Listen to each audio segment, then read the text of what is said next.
योगी सरकार में मंत्री ओम प्रकाश राजभर मऊ विधानसभा सीट को लेकर अड़ गए हैं। उन्होंने कहा, मैं अब्बास अंसारी के साथ खड़ा हूँ, वो अगर कोर्ट जाते हैं तो उनका साथ दूंगा।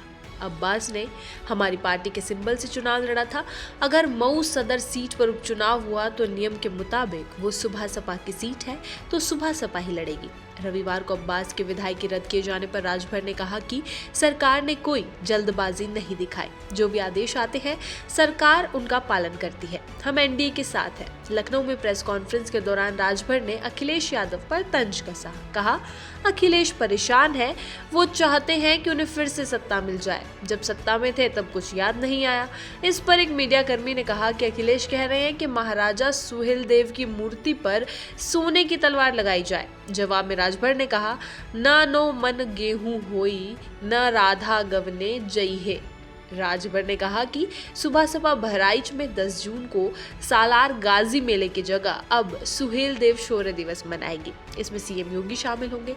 दुर्भाग्य ये है कि जिस महापुरुष ने आक्रांताओं को हराया उसके शौर्य को लोग भूल गए, जबकि पराजित के नाम पर मेला लगाया जाता रहा है। पॉलिटिकल एक्सपर्ट्स की माने तो वो कहते हैं कि जहां एक और वो एनडीए के साथ खड़े होने की बात कहते हैं, वहीं अब्बास के समर्थन में खुलेआम बयान देकर राजनीतिक हलकों में हलचल मचा दी है। अब सवाल उठने लगे हैं, क्या राजभर फिर किसी नई राह की ओर बढ़ रहे हैं या यह सिर्फ राजनीतिक दबाव की एक बिसात है?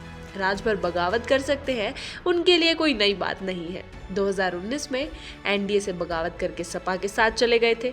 आइए आपको राजभर के बारे में कुछ महत्वपूर्ण किस्से बता देते हैं। ओम प्रकाश राजभर ने 2017 के उत्तर प्रदेश विधानसभा चुनाव में बीजेपी के साथ गठबंधन किया था, जिसके बाद उनकी पार्टी के 4 विधायक जीते और वे खुद योगी आदित्यनाथ सरकार में पिछड़ा वर्ग कल्याण मंत्री बने। 2019 में लोकसभा चुनाव से पहले बीजेपी ने उनकी अधिक मांगों को ठुकरा दिया।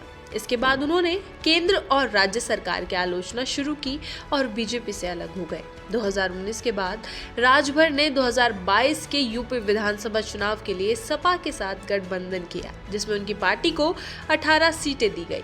इनमें से सुबह सपा ने 6 सीटों पर जीत हासिल की। इनमें अब्बास अंसारी की सीट भी शामिल थी। 2023 में राजभर ने फिर से बीजेपी के साथ गठबंधन कर लिया और योगी आदित्यनाथ सरकार में मंत्री बने।